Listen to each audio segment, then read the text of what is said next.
একসাথে একই বিছানায় ঘুমোলেই কিন্তু মানুষটার কাছে যাওয়া যায় না। দুজন মানুষ 100 স্কোয়ার ফিটের একটা রুমের ভেতরে বছরের পর বছর থেকেও মাঝে মাঝে কাছে আসতে পারে না। আমি এরকম বেশ কিছু দম্পতিকে চিনি যারা বহু বছর পরও সংসারের মানে বুঝে উঠতে পারেনি।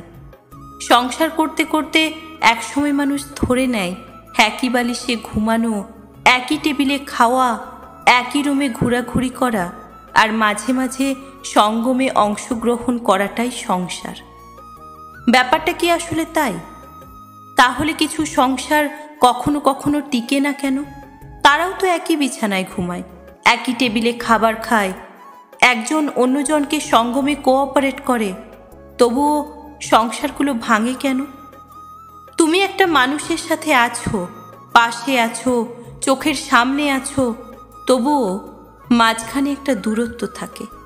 এই দূরত্বটা অন্যরকম, বলা যায় না, বোঝানো যায় না, সহ্যও করা যায় না। কারো বুকের উপর শুয়েও মাঝে মাঝে নিজেকে একা লাগে। দাম্পত্য জীবনে আমি আসলে কি চাই? সবই চাই। যা যা সবাই করে আমি সেটাও চাই, যেটা অনেকেই করে না। সংসার মানে আসলে অভ্যাস। এই কনসেপ্টটা থেকে আমরা কেন জানি বের হতে পারি না। অভ্যাস অবশ্যই, তবুও সবই কি অভ্যাস? নতুন কিছুই কি থাকে না? আমরা একই ছাদের নিচে থাকি, অথচ কখনো একসাথে আকাশ দেখি না। কখনো সমুদ্র পাড়ে বসে কফির মগ হাতে নিয়ে নির্ভরশীলতার কাঁধে মাথা রাখি না। আমরা কখনো জিজ্ঞেস করি না, তুমি কেমন আছো? তোমার মন খারাপ কেন? আমরা হাত ধরে বসে থাকি না। আমরা সঙ্গম ছাড়া একজন অন্যজনকে জড়িয়ে ধরি না। আমরা বুঝি না আমার সমস্ত সময় তার সাথে কাটানোর পরও তাকে সময় দেওয়া প্রয়োজন। আমরা শরীরের দিক থেকে কাছে আসি রোজ রোজ, অথচ আমাদের মনের দূরত্ব বেড়ে চলে। রান্না করার জন্য বুয়া রাখলেও হয়, সঙ্গমের জন্য পতিতাই এনাফ, তবুও সংসার কেন করা লাগে? সংসারের ডেফিনেশনটা শুধু নিঃশ্বাসের আর্দ্রতা অনুভব করার মাঝেই সীমাবদ্ধ না, এর বাইরেও অনেক কিছু থাকে। আমি একা, তুমি একা, আমরা একা, প্রচণ্ড রকমের একা। একই বিছানায় নগ্ন শরীরের উপরও একা। সঙ্গম শেষেও আমরা একা।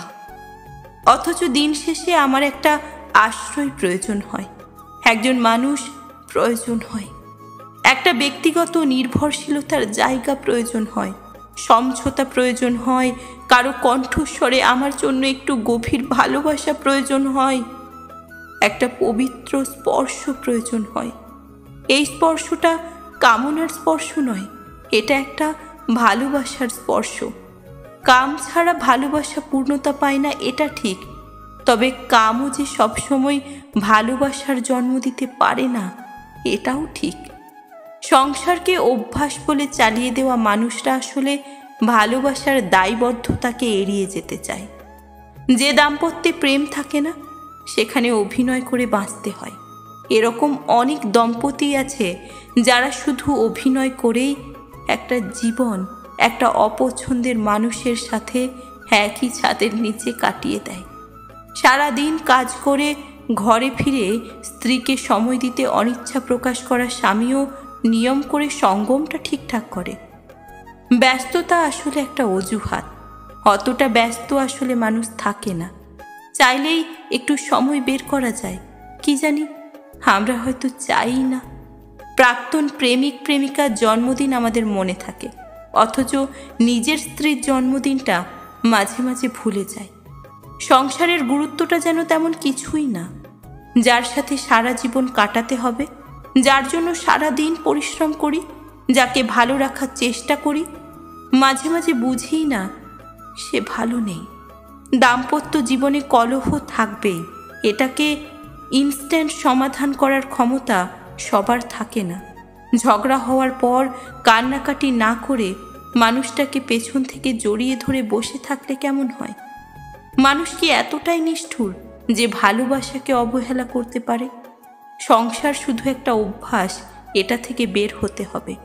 সংসার একটা স্বর্গ, এখানে শুধু যোনি, লিঙ্গ, দুবেলা খাবার আর একই বিছানায় ঘুমানোর বাইরেও প্রেম, ভালোবাসা, নির্ভরশীলতা, গুরুত্ব, প্রায়োরিটি, শ্রদ্ধাবোধ, অ্যাডজাস্টমেন্ট সব প্রয়োজন হয়।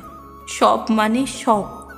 দাম্পত্য জীবন সুন্দর তখনই হয় যখন আমরা অভ্যাস থেকে বের হতে পারি। মানুষটা একটা অস্তিত্ব হোক, অধিকার হোক, বেঁচে থাকার ডেফিনেশন হোক, একটা অ্যাডিকশন হোক, আমাদের সংসার হোক, আমাদের নেশাগ্রস্ত থাকার অ্যালকোহল, আমাদের মাঝে ভালোবাসার মাদকতা থাকাটা জরুরি, ভীষণ জরুরি।